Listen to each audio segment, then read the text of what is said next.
Welcome to Shadow of Truth with your host Dave Kranzler from InvestmentResearchDynamics.com and Rory Hall from thedailycoin.org. And today is Thursday, June the 2nd, 2016, and this is just a quick market update. It's an idea that is spreading like a weed. And it started in either Europe, somewhere in Europe, Sweden, somewhere like that. I mean, I may be wrong, but the whole concept, it's what's going on in France right now. It's what they have a referendum on the table right now Dave, I want to read this real quick. This is from Claudio Grass over at Global Gold. And the Swiss public will have to approve or reject a change in the Constitution that will allow for the introduction of an unconditional basic income, UBI. The details are few and far between, but so far the most commonly cited amount of this guaranteed income would be 2,500 Swiss francs for adults and 625 francs for children.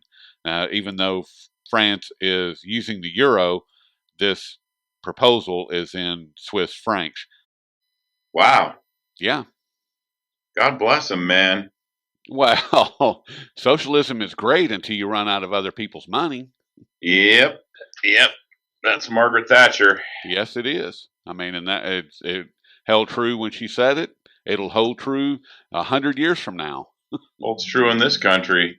Yep. Well, I mean, and really, we almost have a form. We have a derivative, if you will, of basic income in this country already. I mean, you have Section 8 housing, you have food stamps, you have Obamacare, you have free internet, or not, I should say government sponsored internet, you have government phones, the whole bit. The only thing that we're not giving away are cars. And if you're a state or government employee, then odds are you're going to get one of those as well.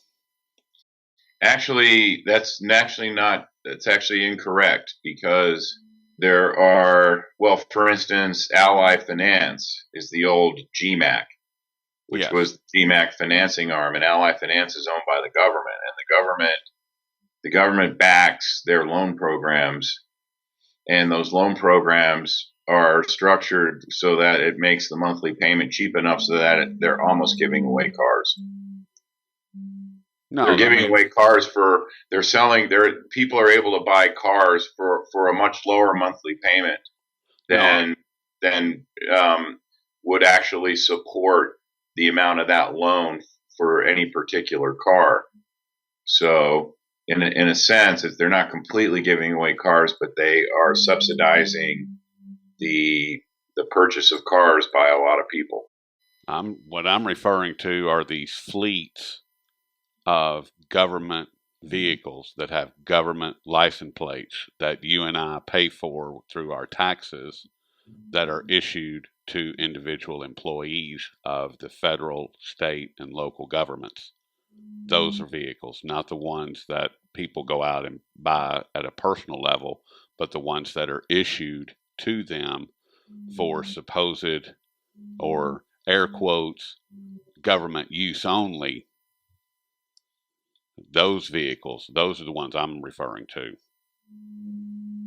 So, I mean, if you're a federal, state, or local government employee, then depending on your position, you get a car that goes with that position.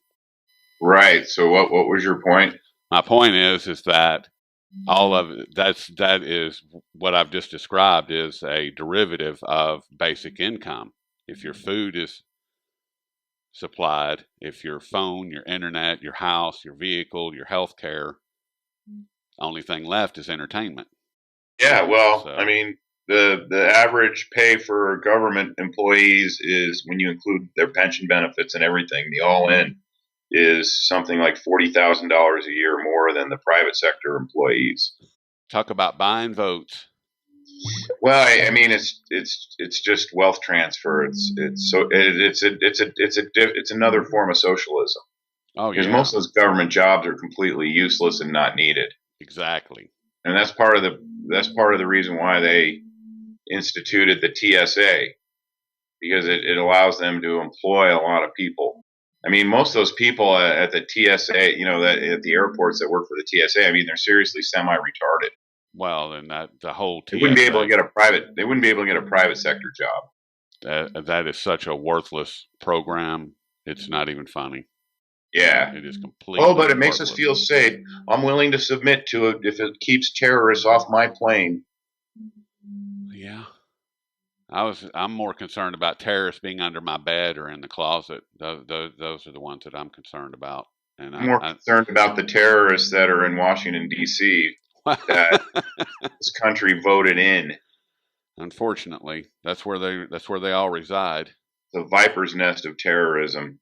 I mean, it's incredible what we just had just yesterday, wasn't it? When this kid out in at UCLA was able to kill somebody, kill himself, but the TS or the DHS, the Department of Homeland Security, and the NSA were unable once again to stop it, even though they collect and they're recording this call right now.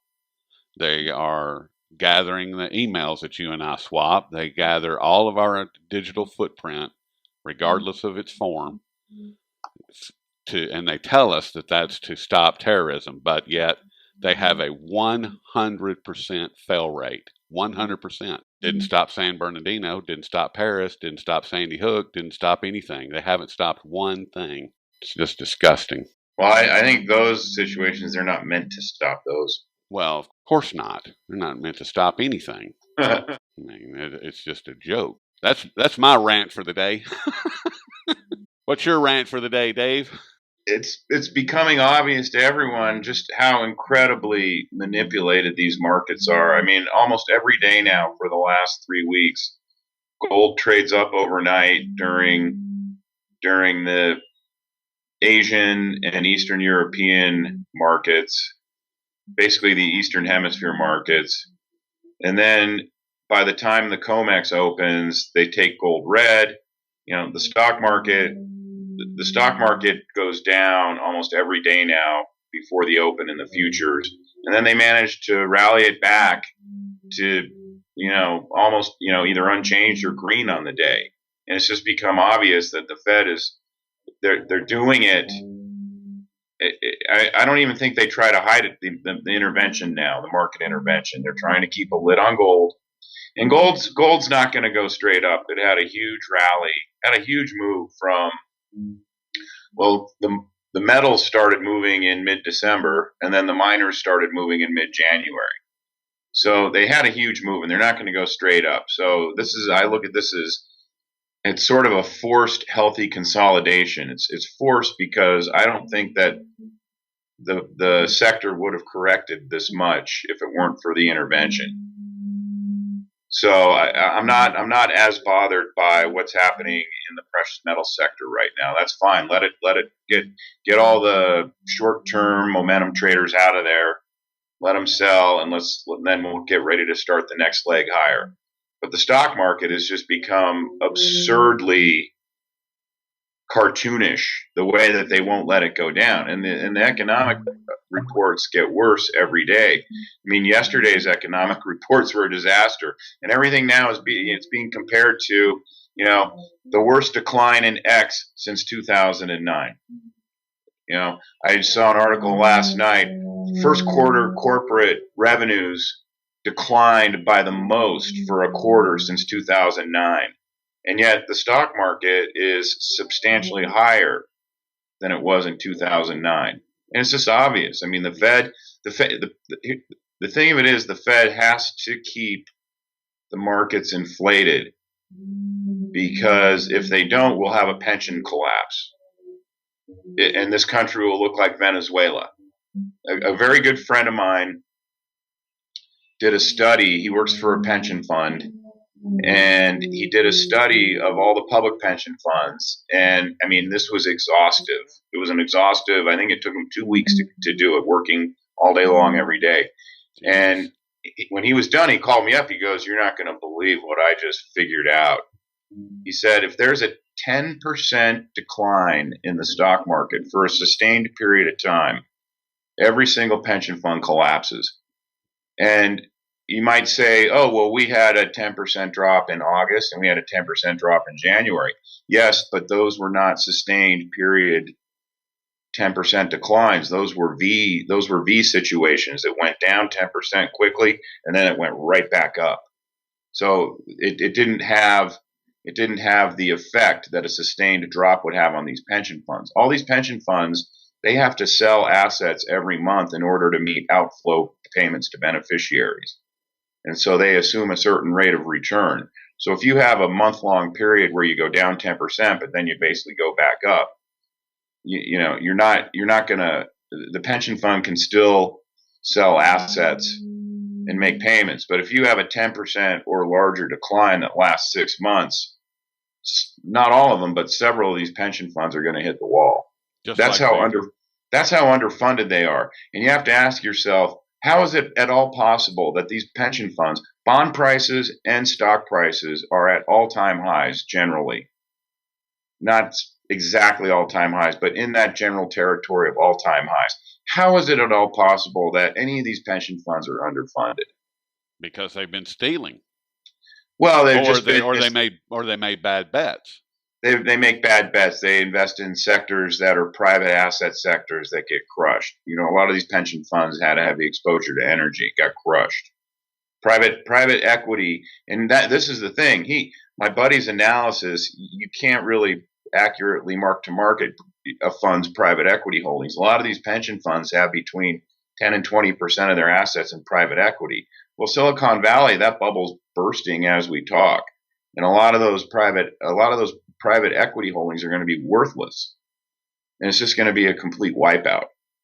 So, that's why the Fed has to keep a floor underneath the stock market, and it's just become obvious. The whole system has just become a complete joke. Well, it's been a joke. It just keeps getting worse. That's the whole problem. As we have pointed out time and time again, what occurred back between 2006, 2008, and culminating with the entire disaster and the stock market sell-off. None of that stuff has been fixed, and we've just layered on top of it all of this new garbage that makes it all the worse. So it just keeps getting worse and worse and worse. And again, as we have discussed on numerous occasions, the derivatives market, isn't that really where all of this shenanigans is being perpetrated, is in the derivatives market in order to be able to prop all this stuff up? Well, yeah, that's a good point. The derivatives are what enable financial firms to go out and take excessive risks that they might not otherwise take if they knew they were going to be directly exposed to that risk. Instead, they underwrite a loan that's a super risky loan, and then they sell credit default swap insurance against that loan, and they say, oh, okay, I've laid that risk off to the person who sold me that credit default swap. Well, then you're exposed to the default risk of your counterparty. And theoretically, your counterparty might be a big bank or a big hedge fund. Oh, that's an investment grade credit. They're rock solid. Well, no, they're really not. All of these banks are zombie banks. They're dead men walking. If the Fed pulled away the money it printed, every single big bank would completely collapse, and they should collapse. They should. Can't wait till they do. And I just wanted to bring up one last point about how rigged and manipulated this system is, because tomorrow we have a non-farm employment report. And I don't even know what the expectation is. I could care less. I don't even care about these numbers anymore because they're so phony. But they're going to pretend that, or they're going to try and tell us that somewhere between 150 and 250,000 jobs were created last month. And most of those jobs are going to come from something called the birth-death model. And the birth-death model, the way that works in theory is they assume a certain number of new businesses every month are created, and those new businesses hire people. And a certain number of businesses go out of shut down every month, and those new businesses fire people.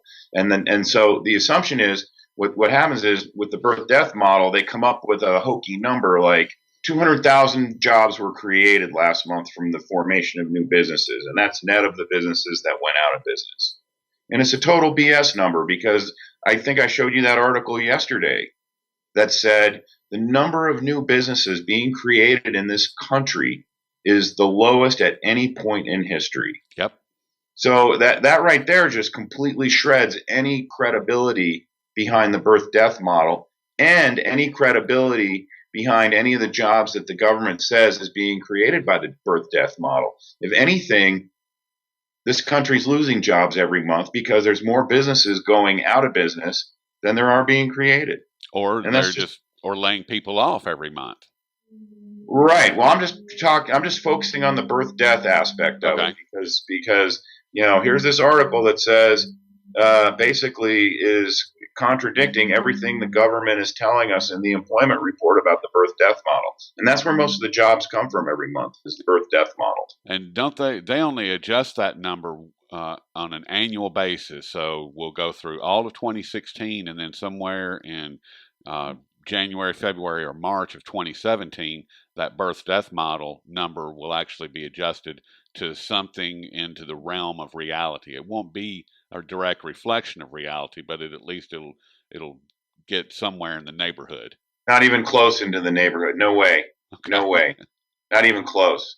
I mean, if the government's saying that on a yearly basis, the birth death model created 2 million jobs, 1.5 million, 2 million jobs, they may adjust it down by a couple 100,000. Oh, well. Yeah, the adjustments aren't even close. Everything is just so statistically manipulated, and it's intentional. It's just one gigantic lie. That's right. And there was an article, I didn't read the whole thing, I just sort of looked at it, saw what the subject was about, but it talked about how in an election year, the statistics are even rigged more heavily. Well, imagine that. And that's what we're seeing now. And it's the government statistics or the quasi-government organization statistics. Like, I consider the National Association of Realtors a quasi-government organization. They use the same statistical adjustment models, seasonal adjustment models, and econometric models that the government uses. Same one. So, and we're seeing the only really quote unquote private sector source of economic reports that are showing positive numbers are the National Association of Realtors and the new home sales, which is new home sales are tabulated by the government. Which that's all you need to know right there. That's all you need to know. Yeah, and it's funny you bring this up, Dave, because I just this morning wrote an article called "Lies, Deceit, Propaganda: Played for a Fool," where I'm talking about or bringing to the fore Chris Matthews and Katie Couric, who come into homes all across America every day, and how they both, just within the past 10 days, less than 10 days, have both been caught in a lie and spreading propaganda. I mean, it's just incredible.